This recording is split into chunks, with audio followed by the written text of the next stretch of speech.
Canceling your HostGator subscription is a straightforward process. Here's how to do it. Log into your HostGator account. Visit the HostGator website and click on Login. Enter your credentials to access your account.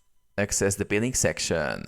Once logged in, navigate to the billing tab or account section on your dashboard. This will take you to your billing and subscription details. Locate your subscription. In the billing section, find the subscription you wish to cancel. This could be a web hosting plan, domain registration, or additional services. Initiate cancellation. Click on the subscription you want to cancel, then look for an option that says Cancel, Remove, or Disable. Follow the prompts provided. Confirm cancellation. You may be asked to confirm your cancellation. Review any terms and click Confirm or OK to finalize the cancellation process. Check for confirmation email. After cancellation, check your email for a confirmation message from HostGator. This confirms that your subscription has been successfully canceled.